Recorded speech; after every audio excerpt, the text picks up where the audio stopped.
This 2016 Porsche Macan S is mechanically totaled. It's done. The story of this car is over. Let's find out why. Let's get started.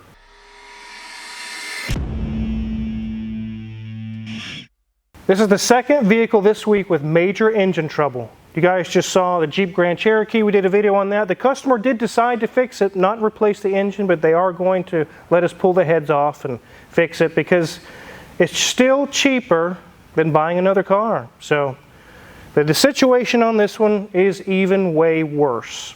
It currently runs and it has a really bad knocking sound. We're going to dive in today and figure out what's wrong with this and then talk about numbers. Why is it totaled?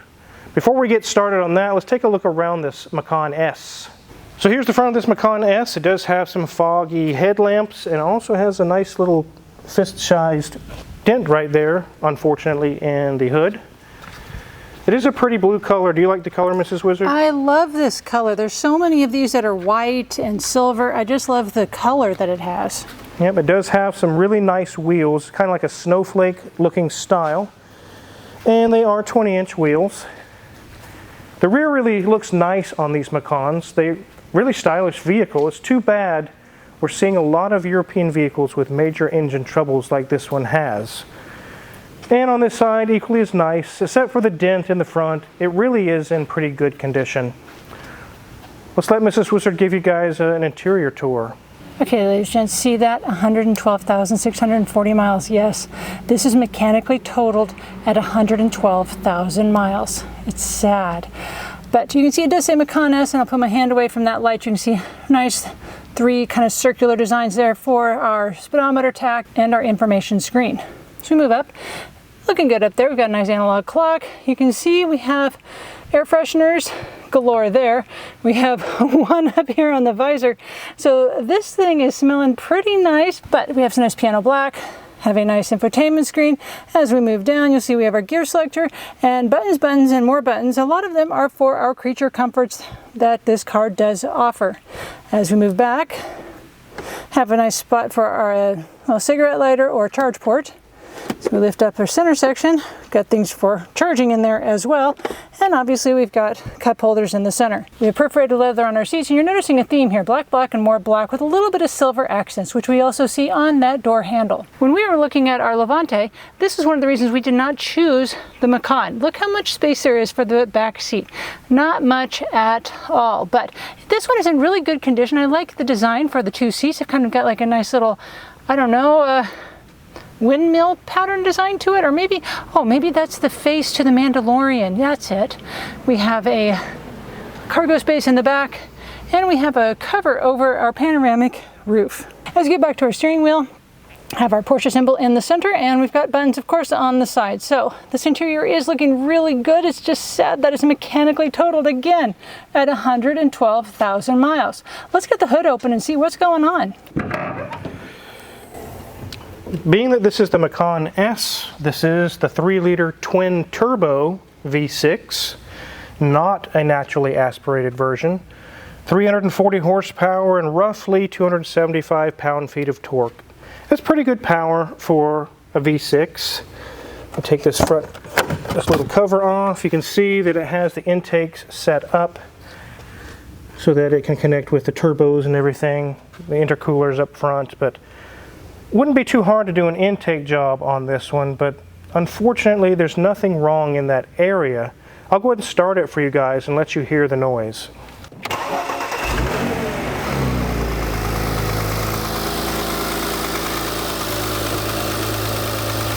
So now we let it idle. I'm going to remove my microphone and put it close to the engine and let you guys hear it. It's pretty loud.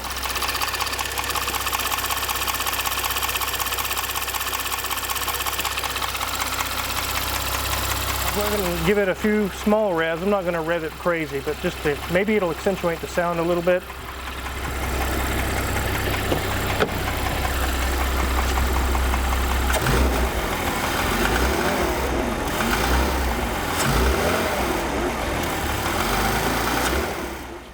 So it sounds like a lifter or something under the valve cover. You guys heard it when I touched the valve cover, it got way louder. It's easy for someone who's inexperienced to say, it's a lifter, dummy. Everyone knows that. But I know from experience, and also from recently watching a video from Alex from Legit Street Cars that he had a similar situation, and we've already run all the tests, we have all the data, but let me call him up and share with you guys basically what happened.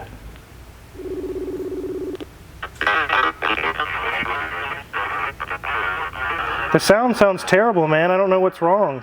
Okay, sorry about that. I was connected to my van Bluetooth. There we go. All right, cool. All right, well, I've got this 2016 Porsche Macan S in the shop. It sounds like a lifter tick noise, and I know from watching your channel, you recently actually went through something very similar on a Porsche, didn't you? Yes, unfortunately I did, and I thought the same thing. It sounds just like a lifter. It's probably not a lifter. Probably not a lifter, huh? Probably something much, much worse. That's kind of what I'm thinking. We're going to pull a spark plug. Do you recommend doing a bore scope on it? Yeah, you got a bore scope, but it's probably going to have bore score like my Cayenne and like I learned so many other Porsches have. But with the Alusil liner for the cylinders, that basically wears away from essentially people not changing their oil. It's not their fault though. Porsche says to do it every 10,000 miles or whatever. But it wears away, and then that piston just slapping away.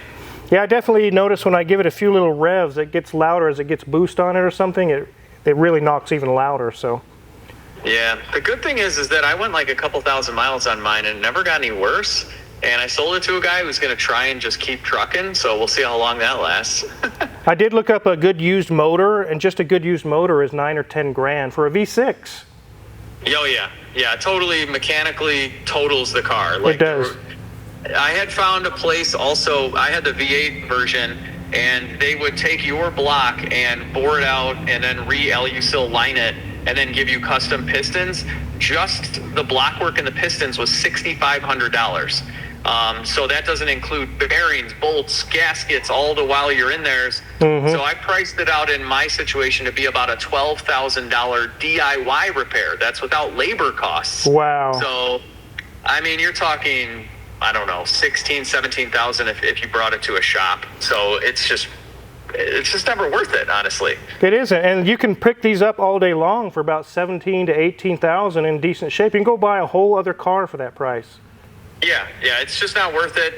You know, what I had mentioned to everybody was before you buy one of these Porsches, pay the PPI, whoever's doing your PPI, to just pull the spark plugs and bore scope it, even if it costs you another $150 or $200, because if it's got no bore score and you keep up on the oil changes every 5,000, you're probably good forever. That was like the Achilles heel, you know? Right.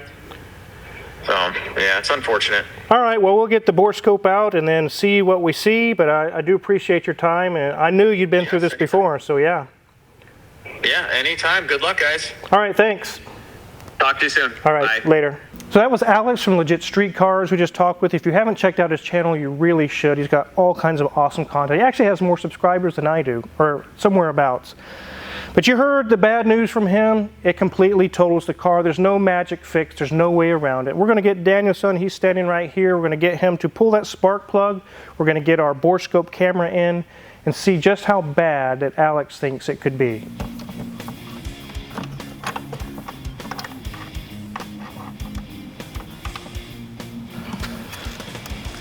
Okay, Wizard, so you can see this perfectly good cross-hatching right there. Let's keep, oh no. Oh my God, it's like Look someone at that. dumped hot lava in there. Oh my goodness, this thing is gone. It's deep. Oh, I didn't think it would be that bad. Alex was right. Oh my goodness. Let's see if we can, maybe the other side of it? No, it's just that side. Look at that, that's almost 360 degrees and... It's worn all the way through the coating and clear into the aluminum of the block. Oh no. Oof. It's gone, it's dead. Yeah, that's done. So we just saw the damage is done to the cylinder wall on cylinder number 1. That is making that knocking noise that we're hearing. Is not a lifter. Alex was absolutely on point on that. It was not a lifter, it was not timing chains. Isn't that crazy? That little patch that we seen worn through the cylinder wall, this entire car is done forever. Yeah, it's scrap. It's a parts car. There's no win situation, no matter how you look at it. No magic tricks, nothing you can pour in. And just like Alex mentioned, there's a guy that can bore it and put the new Alusil liner in and redo it.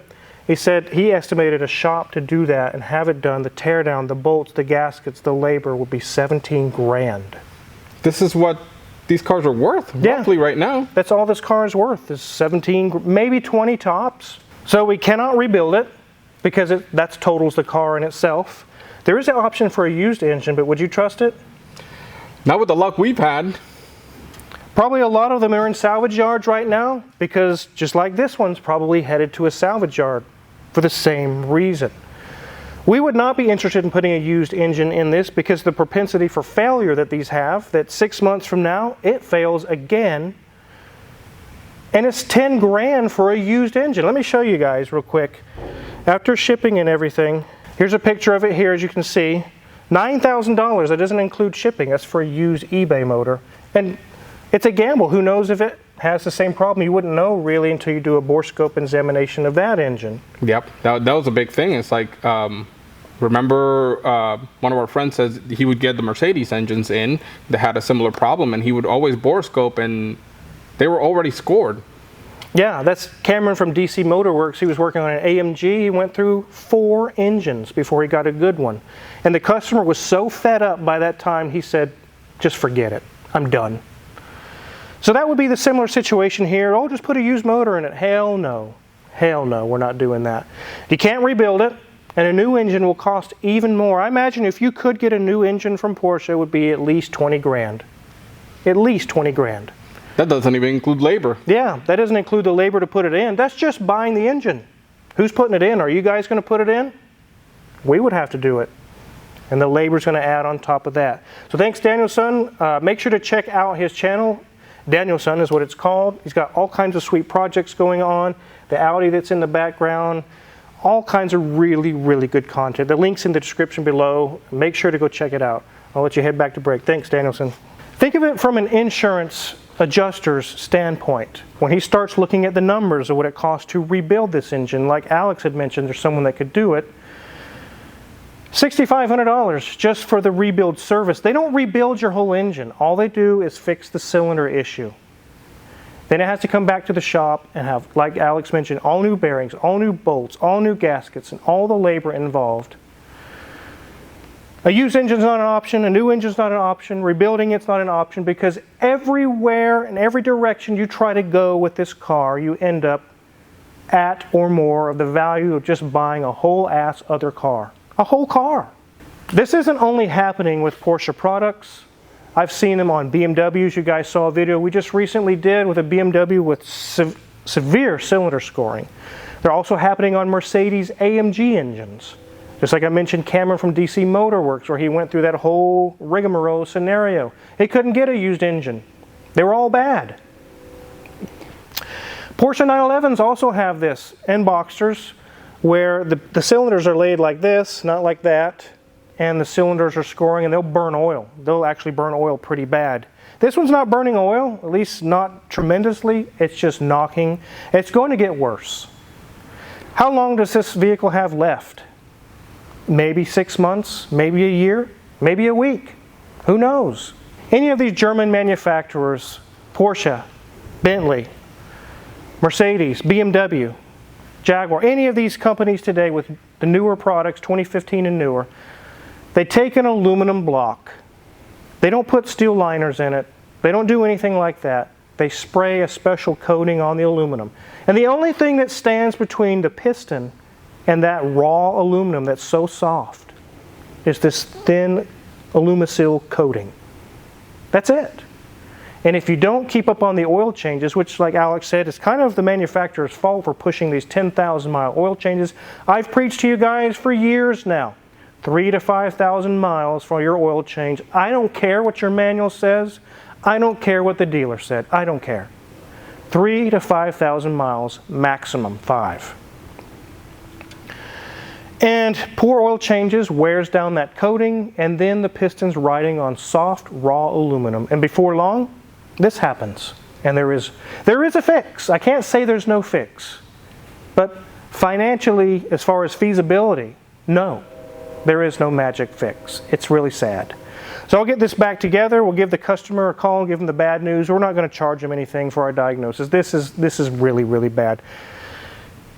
When these cars are only worth 17, 18 grand, it just doesn't make sense in any direction to do anything with this car but just drive it until it's dead and ship it to the salvage yard.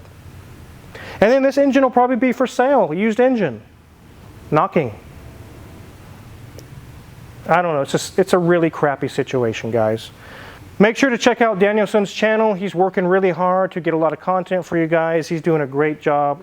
Make sure to check out his channel. Also, have you guys watched the TV channel Sci-Fi's Haunted Collector? Have you guys ever seen that, where he goes around searching for haunted objects and explaining the situations behind them? Me and my friend Tommy on our channel, Can You Believe That?, which is in the link in the description below, we actually interview him, and it's amazing what we talk about. You definitely want to go check that out, guys. Definitely wanted to get a video to show you this situation. Customer came in hoping there's a magic fix. There is no magic fix. Alex confirmed it. I don't know what they're going to do with it, but there's nothing we can do with it. Not financially feasible anyways. If you're curious what kind of tools we're going to use to work on other cars in the shop, like this Maybach or that Jeep, which, like I mentioned, we are going to get to do the job, thankfully. A lot of the tools we use in the shop are listed in our Amazon affiliates link in the description below as well. If you purchase any tools there, we get a small cut and really appreciate it. And make sure to hit the subscribe button here, because there's so many crazy stories and jobs coming down the pike for you guys. Thanks for watching.